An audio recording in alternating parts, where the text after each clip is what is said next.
வணக்கம் நண்பர்களே. நம்ம வீட்ல சாதாரணமா இருக்கிற ஒரு காய்கறி, ஆனா அத தினமும் சாப்பிட்டா உடல்ல நடக்கிற மாற்றங்கள் தெரிஞ்சா ஷாக் ஆயிடுவீங்க.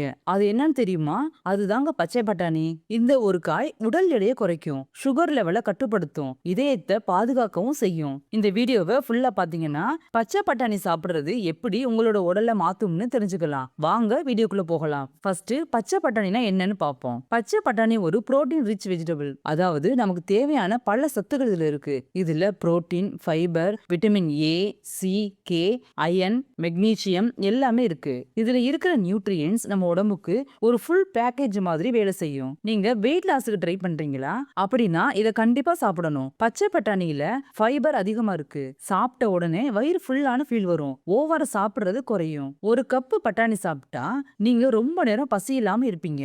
இதனால கலோரி சாப்பிடுறது குறையும். வெயிட் நேச்சுரலா குறையும். பச்சை பட்டாணி உங்க ஹார்ட்டுக்கு ஒரு நேச்சுரல் மெடிசின் மாதிரி வேலை பார்க்கும். பேட் கொலஸ்ட்ரால குறைக்கும். பிளட் பிரஷரை பேலன்ஸ் பண்ணும். இதுல இருக்கிற ஆன்டி ஆக்சிடென்ட்ஸ் இதய நோய்களை தடுக்கிறதுக்கு உதவும். ரெகுலரா சாப்பிட்டா ஹார்ட் அட்டாக் ரிஸ்க் கூட குறையிறதுக்கு வாய்ப்பு இருக்கு. டயபெட்டிஸ் உள்ளவங்களுக்கு இது ஒரு சூப்பர் ஃபுட்டா இருக்கும். இதுல லோ கிளைசமிக் இண்டெக்ஸ் இருக்கு. பிளட் சுகர் ஸ்லோவா தான் இன்க்ரீஸ் ஆகும். அதனால சடனா சுகர் ஸ்பைக் வராது. நீங்க ரைஸ் கூட சாப்பிடும்போது பட்டாணி சேர்த்தா சுகர் கண்ட்ரோல் ஆகும். பச்சை பட்டாணில இருக்கிற விட்டமின் பி பிரெயின் ஃபங்க்ஷனை இம்ப்ரூவ் பண்ணும். அதனால மெமரி ஷார்ப் ஆகும், கான்சென்ட்ரேஷன் அதிகரிக்கும். ஸ்டூடெண்ட்ஸுக்கு இது ரொம்ப முக்கியமான ஃபுட்னே சொல்லலாம். பச்சை பட்டாணியில இருக்கிற விட்டமின் கே எலும்புகளை பலப்படுத்தும். விட்டமின் சி இம்யூனிட்டி பூஸ்டா செயல்படும். நம்ம உடம்பு இன்ஃபெக்ஷனுக்கு ஈஸியா சிக்காம இருக்கும். யாரெல்லாம் கவனமா சாப்பிடணும்னு பார்ப்போம். எல்லாத்துக்கும் அளவுன்றது ரொம்பவே முக்கியம். அதிகமா சாப்பிட்டா கேஸ் பிரச்சனை, ப்ளோட்டிங் வர்றதுக்கு வாய்ப்பு இருக்கு. கிட்னி ப்ராப்ளம் உள்ளவங்க டாக்டர் அட்வைஸ்க்கு பின்ன சாப்பிடுறது நல்லது. பச்சை பட்டாணியை எப்படி சாப்பிடலாம்னு பார்ப்போம். பட்டாணியை சுண்டல் மாதிரி சாப்பிடலாம், இல்லைன்னா கிரேவி மாதிரி சாப்பிடலாம். பட்டாணி ரைஸ் மாதிரி சாப்பிடலாம். பாயில் பண்ணி சாப்பிட்டா